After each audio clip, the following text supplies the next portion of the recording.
Good evening, Malcolm. I'm being quiet because the ducks don't like it when I'm noisy. You see what I mean?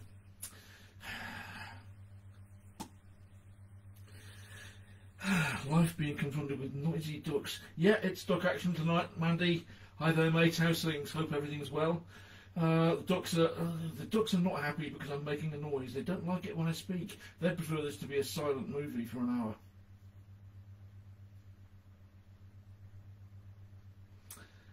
And more people are turning up. Hughes here. Ah, it's an expressive dance. Well, it's a duck dance.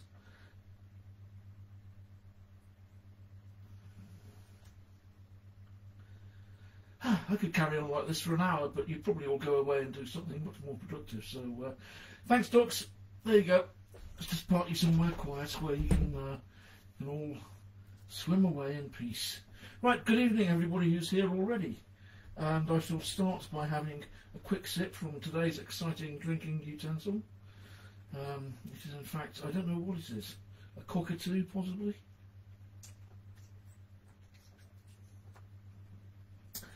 Right, okay.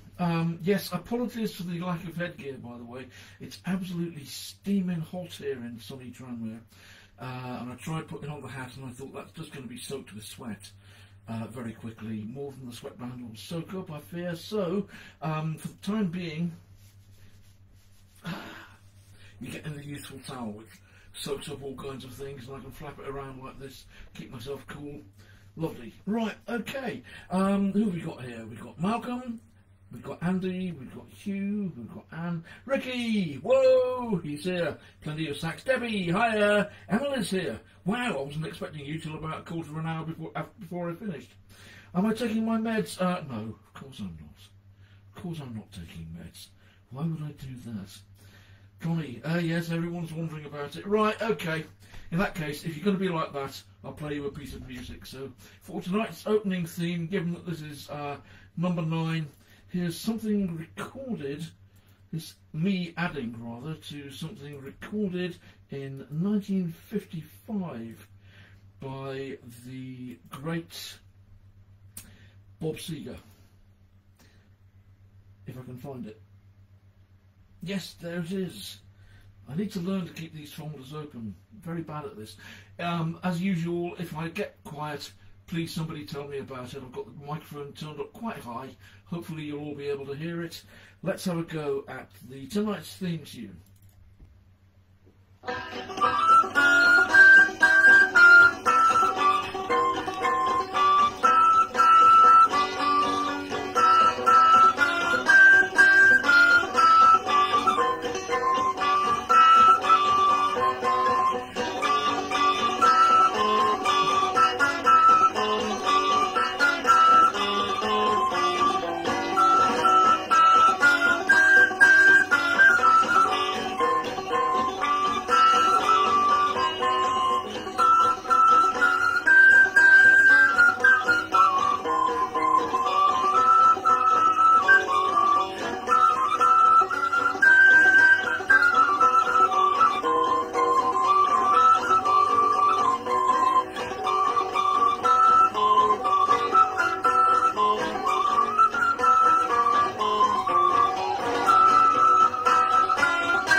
theme.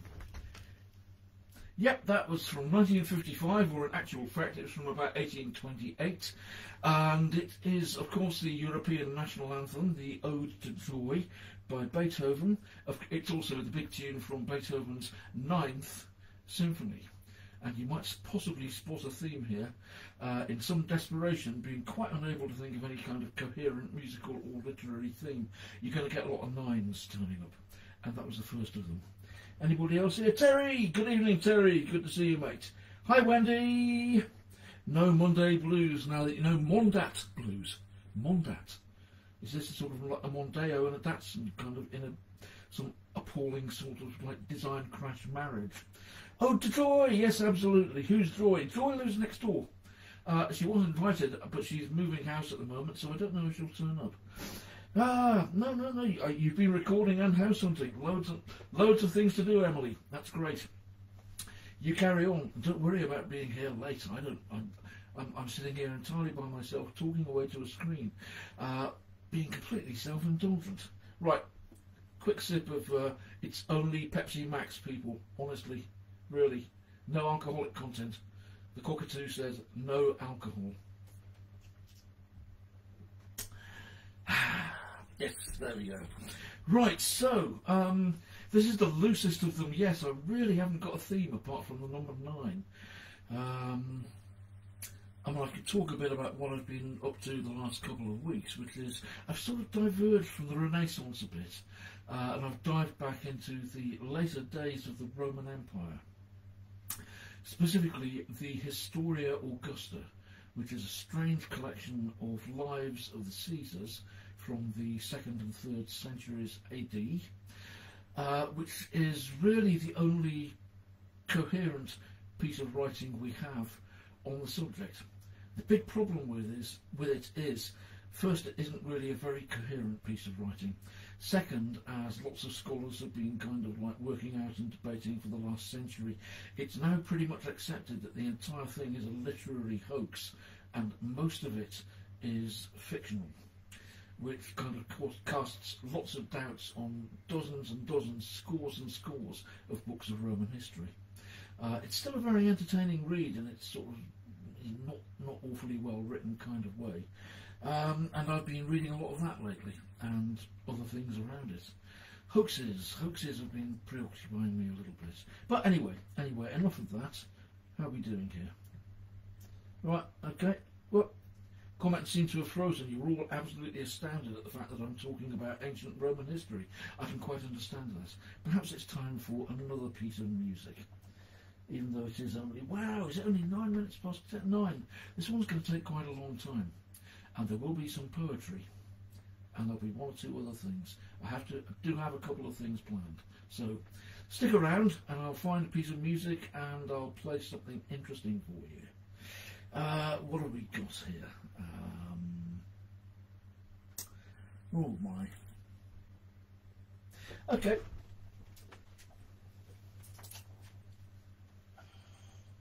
Moving on from Beethoven completely, here's Steely Dan with Hey 19. See what I did there? Or it will be when it comes up.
Wasn't expecting the ending, was at that point.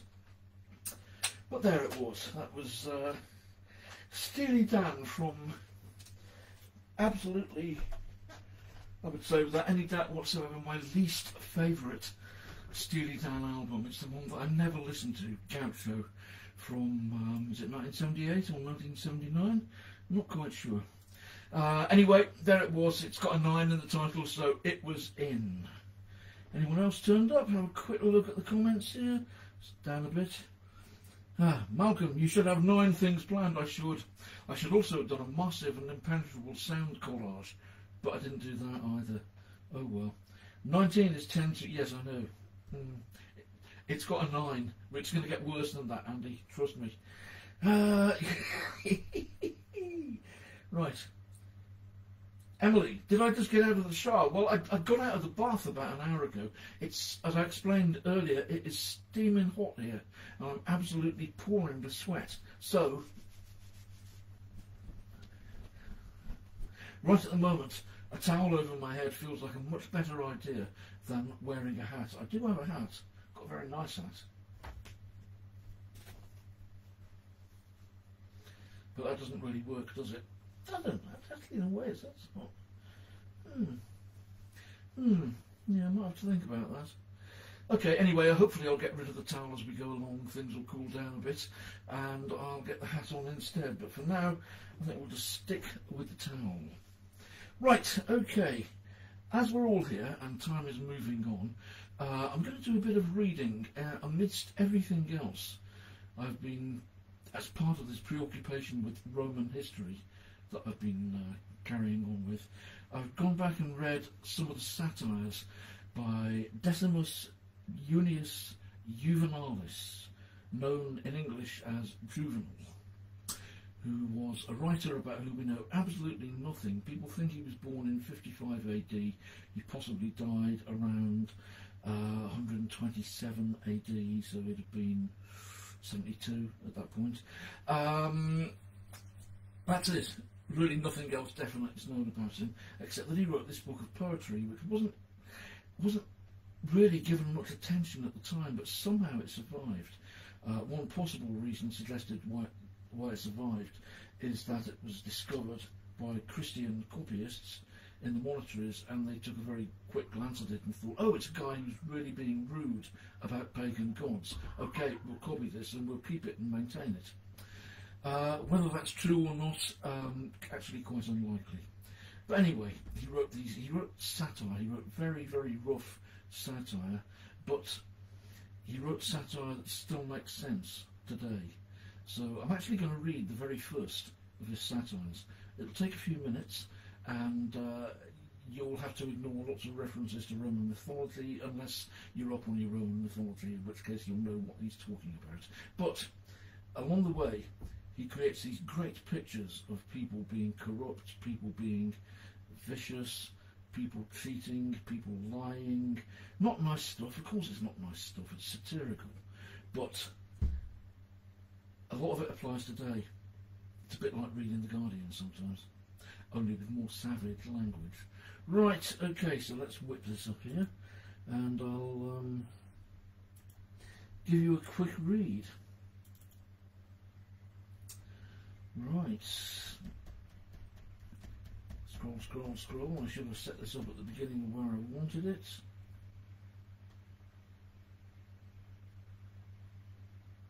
Okay. The first satire of 16. I'm only going to read one. I should actually have read number 9, but hey, why be consistent about what's a dodgy theme in the first place? So, let me just make sure I've got enough gain on this in the microphone. Right, and here we go. Must I always be stuck in the audience, never get my own back for all the times I've been bored by that ranting Theseid of Cordus? Shall X go free after killing me with his farces, or Y with his elegies? No comeback for whole days wasted on a bloated Telephus or Orestes crammed in the margins, spilling over onto the back pages and still not finished. I'll just pause at this point and mention Game of Thrones. I know all the mythical landscapes like my own back room. The Grove of Mars, Vulcan's Cave near Aeolus, Rocky Island, what the winds are up to, which phantoms Aeacus is tormenting, from where old what's-his-name's carrying off the golden fleecelet, the size of those ash trees the centaurs hurled. Rich frontos, plane trees and quivering marble statues echo such rubbish non-stop. Recitation cracks the columns. You can expect the same from established poets, as from tyros. I too have winced under the cane, conducted advice to Sulla, the despot should now retire into private life, take a good long sleep. When you find such hordes of scribblers all over, it's misplaced kindness not to write. The paper will still be wasted. Yet, why drive my team down the track with the great Auruncan blazed? If you have the leisure to reason, and reason calmly, I will enlighten you. When a flabby eunuch marries, when well-born girls go crazy for pig-sticking, up-country, bare-breasted, spear in fist, when the barber who rasped away at my youthful beard has risen to challenge good society with his millions, when Crispinus, that Delta-bred house-slave, silt-washed down by the Nile, now hitches his shoulders under Tyrian purple, airs a thin gold ring in summer on his sweaty finger. My dear, I couldn't bear to wear any heavier jewels. It's harder not to be writing satires, for who could endure this monstrous city, however callous at heart, and swallow his wrath? Here's a new litter, crammed with that shyster lawyer Mather. Who's next? An informer. He turned in his noble patron, and soon he'll have gnawed away what little remains on the bone of nobility. Lesser informers, terrified, stroke him with bribes. Nervous actors send their wives around to do the stroking for them. We find ourselves elbowed aside by men who earn legacies in bed at night, who these days scale the heavens via that best of all routes, a well-fixed old trot's bladder. Her lovers divide the estate. Proculeius gets 1/12, but Gillow the rest, a fair match for the size of their services. All that sweat deserves some reward. They're both as pallid as though they'd trodden barefoot on a snake, or were waiting their turn to declaim at Lyon in Caligula's competitions. Need I tell you how anger burns in my heart when I see the bystanders jostled back by a mob of thugs whose master has debauched and defrauded his ward? The verdict against him was a farce. What's infamy matter if you keep your fortune? Exiled, the governor drinks the day away, revels in heaven's wrath. It's his province that suffers, though it won the case. Are not such themes well worthy of my pen? Should I not attack them? Why rehash Hercules' labours, or what Diomedes did, all that bellowing in the labyrinth, or the legend of the flying craftsman and how his son went splash in the sea? In an age when each pimp husband takes gifts from his wife's lover, if she can't inherit by law, and is adept at watching the ceiling, or tactfully snoring, still wide awake in his wine, will such things suffice? But a rake who's lost his family fortune on racing stables still reckons to get his colt.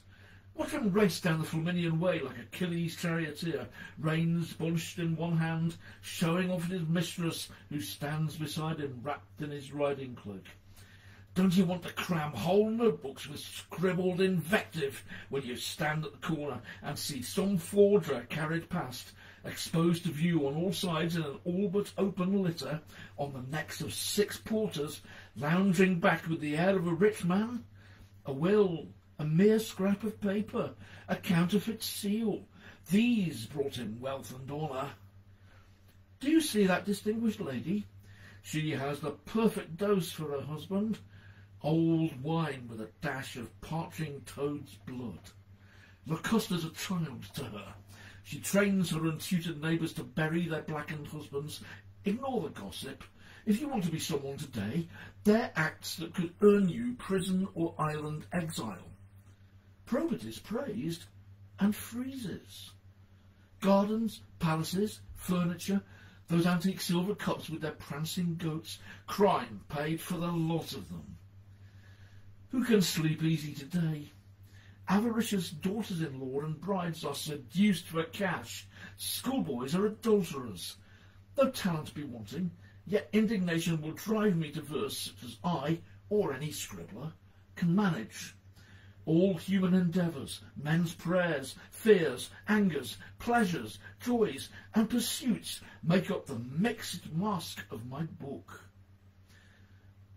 Since the days of the flood, when Deucalion first ascended that mountain top in his vessel and looked for a sign, and slowly the hard stones warmed into living softness, and Pyrrha confronted those early males with their naked mates, when has there been so abundant a crop of vices? When has the purse of greed yawned wider? When was gambling more frantic? Today, men face the table's hazards with not their purse, but their strong-box open beside them. Here you'll see notable battles with the croupier for squire, stakes for arms. Isn't it crazy to lose 10,000 on a turn of the dice, yet grudge a shirt to your shivering servants? In the old days, who'd have built all those country houses or dined off 7 courses alone? Now, citizens must scramble for a little basket of scraps on their patron's doorstep. He peers into each face first, scared stiff that some impostor may give a false name and cheat him. You must be identified before you get your ration.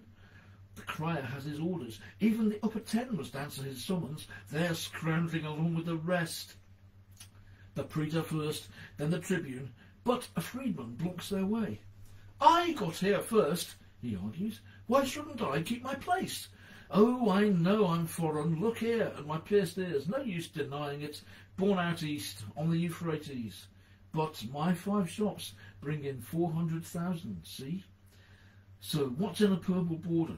What's it really worth if a Corvinus is reduced to herding sheep up country, while I have more in the bank than any imperial favourite? Then keep the tribunes waiting. Let money reign supreme. We can't have a Johnny-come-lately that talk just off his feet flout this sacrosanct office. Why not? Of all gods, it's wealth that compels our deepest reverence. Though as yet, pernicious cash, you lack your own temple, though we've raised no altars to sovereign gold, as already to honour and peace, to victory, virtue, concord, where storks' wings rattle as you salute their nest. When the consul himself tots up, at the end of his year, what the dole is worth, just what it adds to his income, how are we poor folk to manage? Clothes and shoes must be bought from this pittance, and food, and fuel. But a throng of litters gets in line for the handout. A husband, even, sometimes will go the rounds with a sickly or pregnant wife in tow, or better, a well-known dodge, pretends she's there when she isn't, and claim for both, displaying a curtained, empty sedan. My galler's in there, he says. Let us through. You doubt me? Gather, put your head out. Oh, don't disturb her. She must be sleeping. The day's marked by its prescribed and fascinating routine. Dole first, then attendance down in the forum, where Apollo, as legal consultant, surveys the law courts, and triumphal statues abound, including a dropped-up Egyptian pasha whose effigy is only fit for pissing on, or worse. Experienced clients follow their patron home again, hoping in desperation what expectancy lasts longer, for that invitation to dinner which never comes. Worn out, they drift away, poor souls, to buy cabbages and kindling.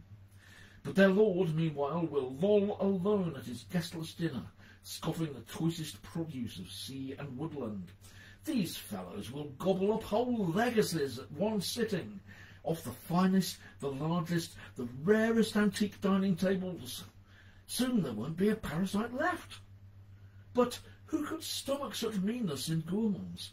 What gross greed it takes to dine off a whole roast boar, a creature meant for banquets.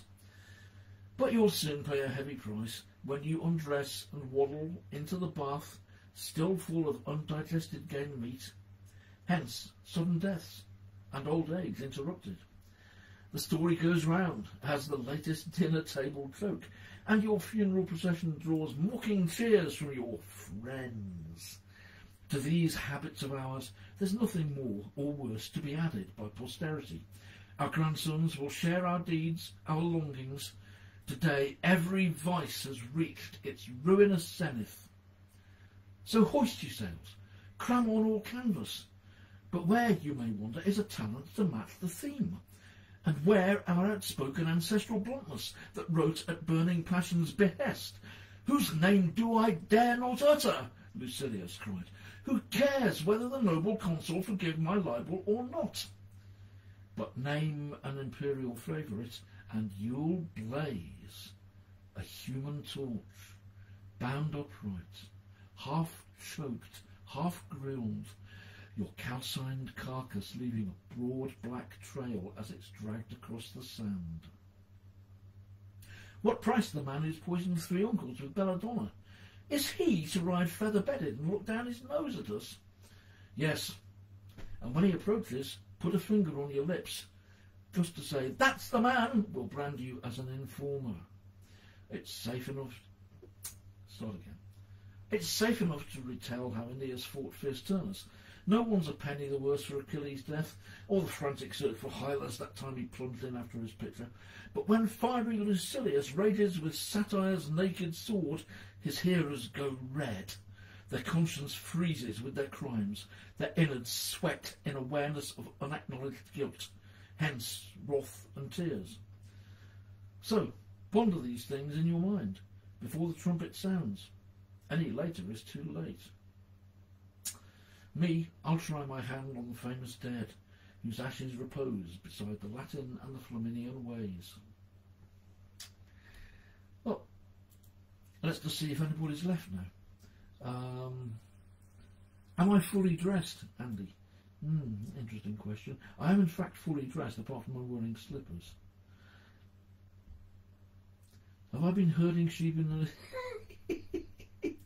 Great, everyone's having a fantastic time with the towel, which I can no longer see because while I was busy reading that bit of poetry, Facebook did exactly the same thing that it did last time, and it's blacked out on the screen and saying, sorry, we're having trouble with playing this video.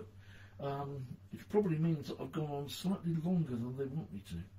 Oh well, I can't see anything, but keep the comments coming and I'll hit you up with another piece of music right now. Let's see what would be a good choice. As you might have guessed, it's probably going to have something with 9 in it. Hey. Okay. I'm going to reintroduce the Dewberry, if you remember this, from last fortnight, 2 weeks ago.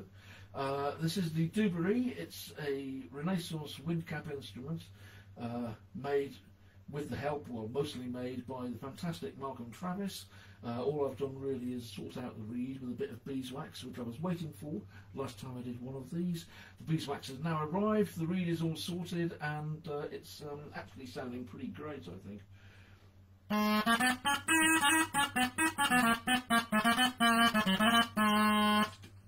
Right, so to get the Dewberry out and give it a bit of an airing, what I've done is taken the 9th dance, that's dance number 9, from the Dancery, a book of Renaissance dances published in, I'm going to say 1551, but don't quote me on that. I think 1551, by a Dutch publisher named Tieleman Susato at his printing house called At the Sign of the Cromwell. What a fantastic name. So here's dance number 9, called, for some reason that I don't know, The Jolly Boys. I've recorded it for Recorder Quartet, and I'm going to attempt to improvise over it with the Dewberry. Let's see how well it goes.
that wasn't fantastic, but I suppose it could have been worse.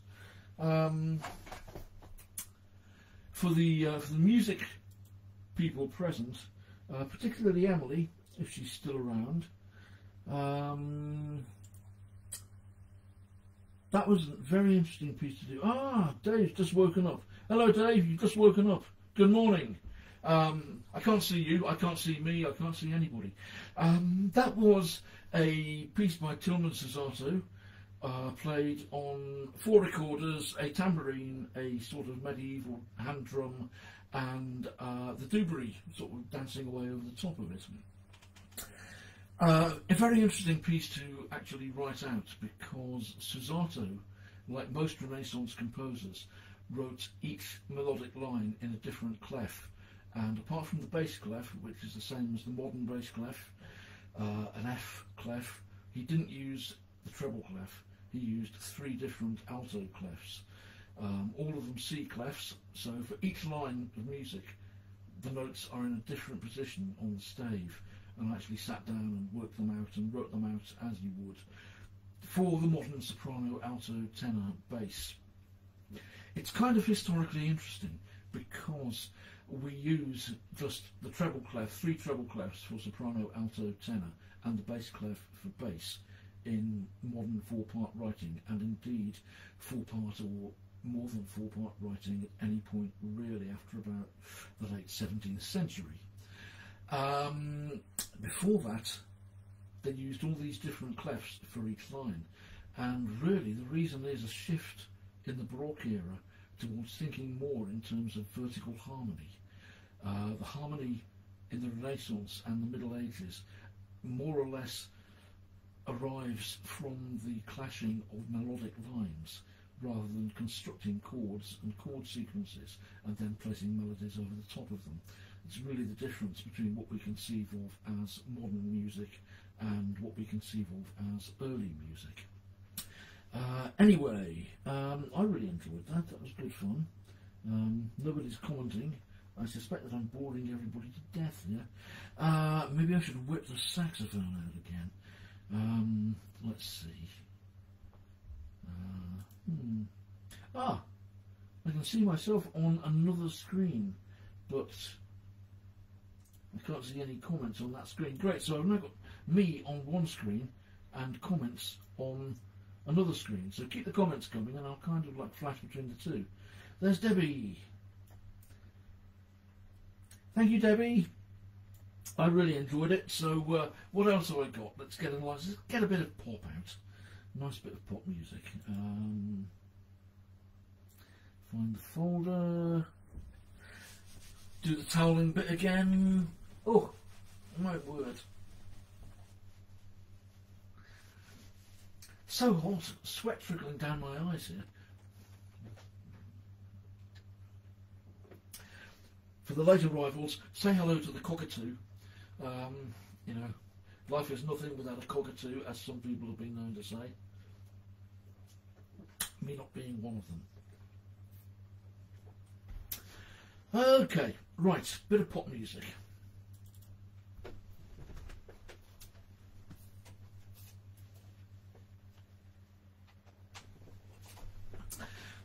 Some of you will know these, some of you will know this one, some of you won't know this one.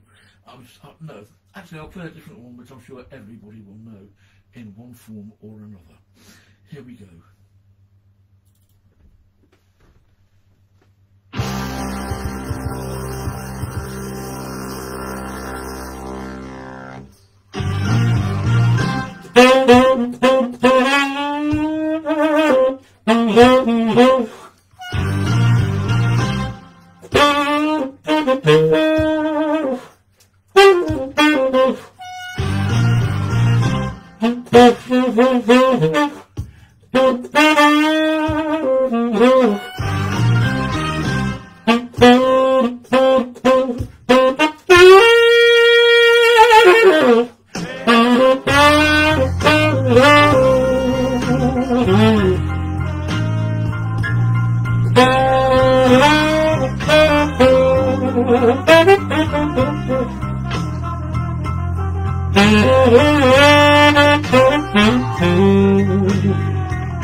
So again, you can see the cheesy theme coming through. That was right in cell block number 9, written by the fantastic team of Lieber and Stoller, covered by all kinds of people over the years. What can I say? Rock and roll. I particularly like, I'm Framed. It's the same song as Framed. Or as the great Alex Harvey said, adding 2 syllables to it, I was framed! Wonderful. Go and check it out. Alex Harvey, sensational Alex Harvey band. The LP is called Framed. The song is called Framed. It's fantastic. Well worth checking out. Right, now, where am I? It's, we're getting quarter to 9. Things are actually moving along. So, anybody else here? Debbie was quiet, but you loved it. Keith, Keith's here. Hello, good to see you, mate. Alex? No, Alex Harvey, not Alex. Martin, good mate. Great to see you. Well, I would say great to see your face, but I can't. All I can see is your comments. I can't even see my face unless I switch to the other Facebook page where I can see me. Sort of. Oh dear. I think I'll get rid of that quickly. I think it's time to try a hat. It's 9:15. I need to get a hat on. It's quite a lovely towel. There we are. That definitely feels better. Okay, right now. Time's moving along here. Let's see what else have I got for you. We've had the reading. We've had the lengthy reading. We've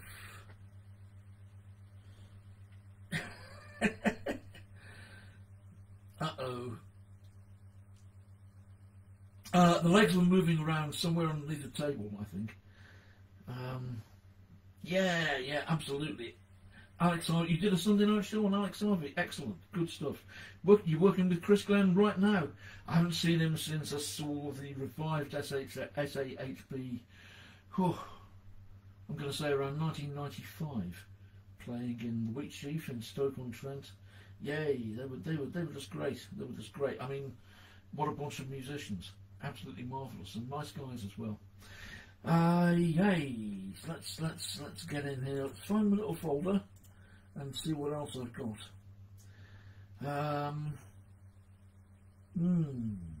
I've got the Frank Zappa. Every week, every time I do this, every fortnight, I almost forget the Frank Zappa number. We do have the Frank Zappa number, so I'll hit you up with the Frank Zappa number. and get out another recorder for us, and then we'll very quickly move on to yet another ode to joy in a very different form, which I expect Andy's come across, and possibly Hugh. I'm not sure if anybody else will have done. First though, let's try Frank Zappa, and this is a piece which was called in the production stages Natasha, but ended up on the Hot Rats album in 1969 under the title Little Umbrellas. I'm going to have to try and improvise the middle section. I have actually transcribed it. It looks rather as if somebody took a pot of black ink and threw it at a page of manuscript paper. It's correct, but I can't play the flipping thing, so I'm just going to have to make it up as I go along. Frank Zappa, Little Umbrellas.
A lovely little piece, and one of these days I'll do it again when I've actually worked out what I'm supposed to be playing on that middle section instead of just winging it for 16 bars.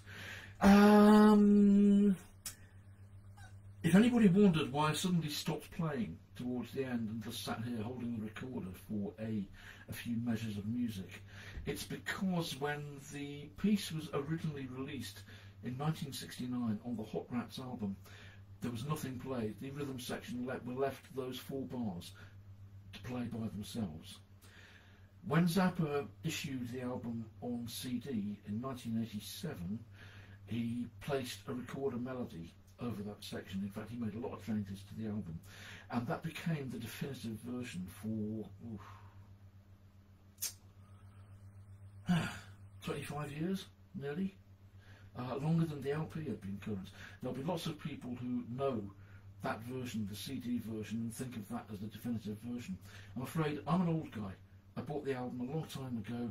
I know the 69 version, and I think he got it right the first time. That gap is really quite effective, so I decided I was going to leave it. Moving swiftly on, we've got, here's another version of the Ode to Joy. Some of you will know this, some of you won't, and you might be quite surprised. Let's go.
Let's have the sitar have the last word.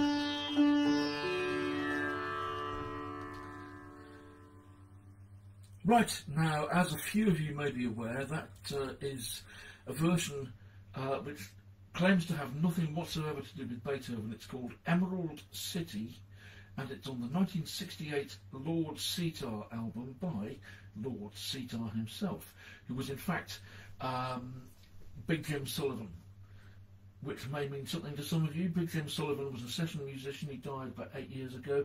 He played records on, he reckons, something like 400 chart hits and about 50 #1 hits. He was one of those guys who played on, you know, everyone has a record which Big Jim Sullivan played on. They might not know it because he didn't get the credits, he just got the session fees, but he was one of those absolutely staple musicians on the British music scene in the 50s, 60s, 70s. In the 80s, he kind of moved to Vegas. He joined up with Tom Jones for a bit. He hooked up with Elvis. No, he didn't hook up with Elvis Presley because Elvis Presley wasn't there by the 1980s. But he got involved in the Presley estate in some kind of function. Right, anyway, crikey, it's getting very close to 9 o'clock.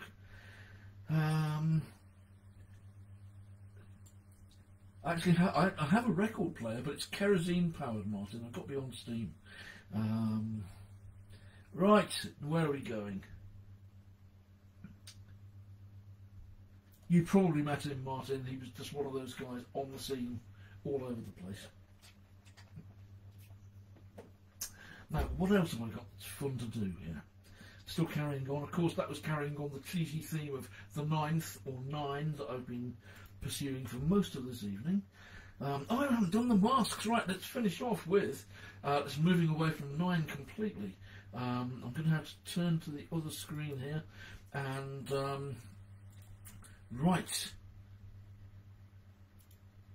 Okay, so, masks, face masks. I'm really surprised at the lack of face mask chic that's doing the rounds. So I thought I'd do a little personal bit of face mask, little bit of personal face mask demonstration, and we'll finish off the evening with this, or possibly with another tune, because I've got a few more stacked up here. Hang on one moment, because I need to get one from the next room.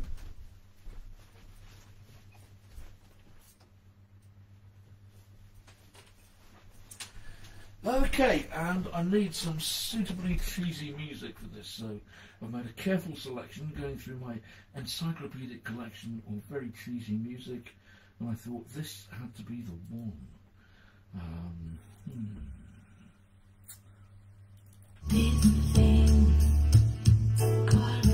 Hi there, welcome to the first annual lockdown mask parade, the Tranmere Masquerie.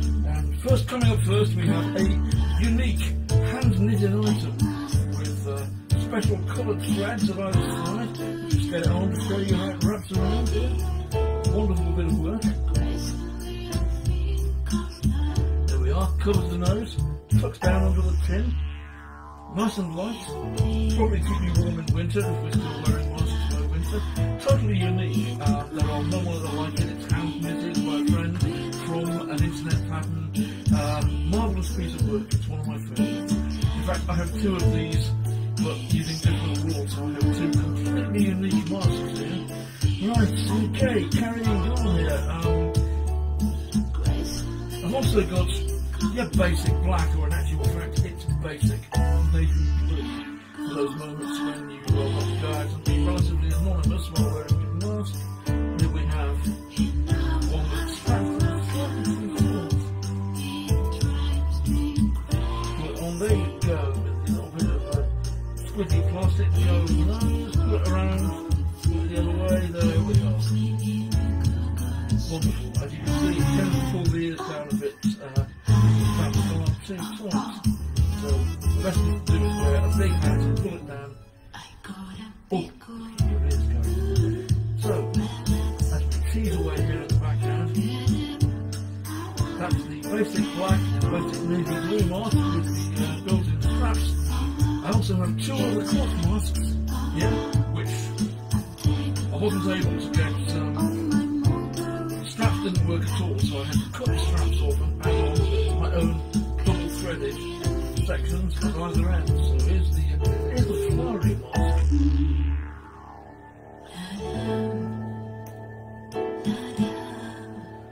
Nice, okay. As you can see, basically the same design as the basic navy blue one, but with kind of like large spots, which in fact, if you can see clearly, they're actually slightly flowered. Very nice. And finally, for these flamboyant moments, we have the all-washable, all-recyclable bright red mask with leafy designs. Pulling it on here, yes, wrap it round. Tuck it over the nose. There we are. Slightly lopsided, but who cares? It covers the mouth, it covers the nose, it does the job. And all of these masks are fully recyclable, folks. They're not making any money at all for the government. They're not stimulating the economy in any way. I just wear them one time and then put them in the wash and carry on. And there we go. Beautifully timed so that the cheese ends. And it's now 1 minute past 9, and I'm not going to finish quite yet because we've got a couple of other songs ready to go. So let's carry on with the theme of 9 here. Let's see if anybody's still here, because I was watching myself so I could see. Anne votes for number 3. Fantastic. Dave, I knew you'd love the song. Wasn't it wonderful? It's such a cheese version of it. It was beautiful. I've no idea who it is. I've got this section of classic rock on bossa nova, which is one of those things that you just have to sit and laugh at occasionally, if you're me. Anyway, yep, carrying on. We've got a nice. Let's get another song up. Let's get another song up. We have.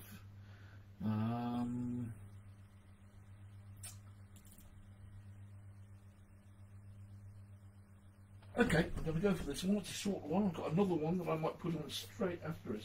A lot of saxophone this evening, for no particular reason. Probably because I'm not playing that much Renaissance or medieval music, so I'm playing less recorder. But anyway, here we go. Let's see where do I start with this one? Okay, let's go. Another song by Leiber and Stoller.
Written by Leiber and Stoller, recorded by plenty of people. I always think of the Searchers myself. And, right. Quick check-in on the comments again. Anybody here? Yes, Hugh, the first version of this I heard was by the Searchers. Me too, so that's why I always think of them. I'm not allowed to finish before 9 minutes, 9:09. That means I've got, according to my watch, I've got 3 minutes and 9 seconds to go. 3, 1. Okay, I'm not counting. Somebody's counting. I'm not counting. Right, in that case, I'll play another number. Okay, quick quiz. Anybody who's here, you can have a choice of numbers. It's going to be 80s or it's going to be 80s. So which decade do you want it from? The 1980s or the 1980s? Any takers?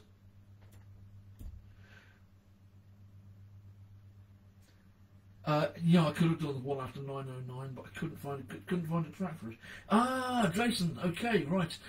In that case, if Jason's here, we're going to extend it a little bit, and I'm going to play something for Jason. You probably won't like it, but I'm going to play it anyway because it's another 9th, and it does deserve to be played, and it actually brings progressive rock into the picture a little bit as well. By introducing, it's a bass solo by Chris Squire, the bassist from Yes. It appeared on a box set called the Yes Ultimate Collection, and it is Chris Squire's solo bass version of one of the main themes from Dvorak's New World Symphony, which was of course his Symphony number 9. Let's go.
Right, I see from the comments that you're all basically hung up on bread, which never occurred to me because it's something to do with television.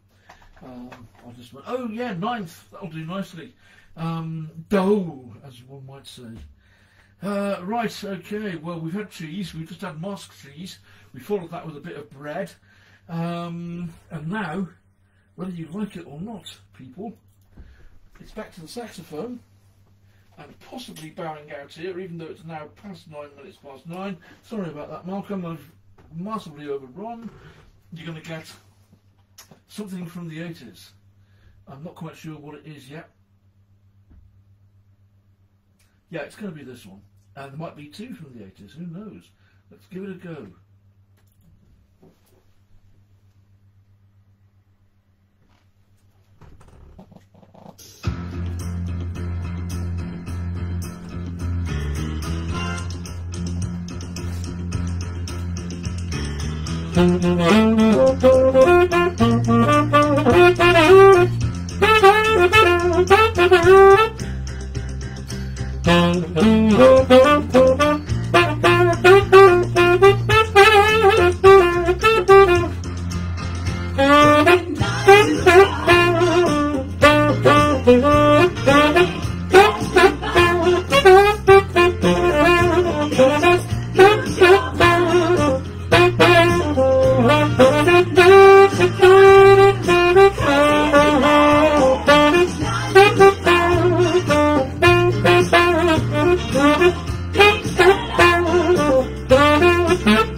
Okay, a fairly obvious 9 connection there.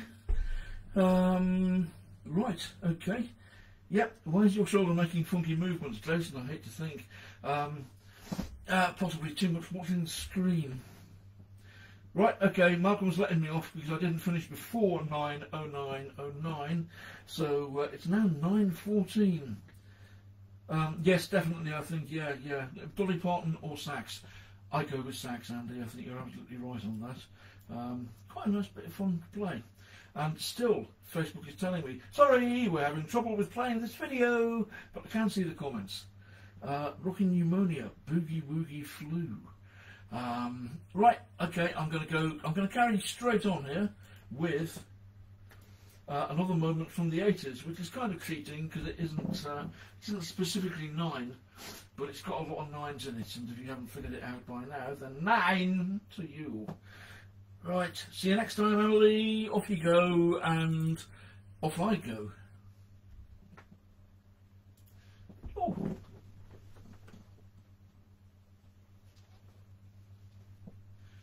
Eventually, yeah.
Okay, 9 times 11 there, obviously.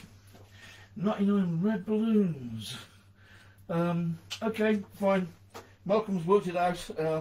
He's much better with numbers than I am. I'm completely useless with numbers. So yeah, there we go. Alright guys, that's it. See you next time. I'm sure there'll be a next time. I'm sure this is all going to carry on for at least another 2 weeks, and hopefully I'll have less heat and more hat next time. Hat without the E. Take care everybody. Thanks for being here. Greatly appreciated as always. Hope you've enjoyed some of tonight. Hope some of you have enjoyed all of tonight. And I hope all of you have enjoyed some of tonight. And I'm beginning to trip over myself and I need a drink.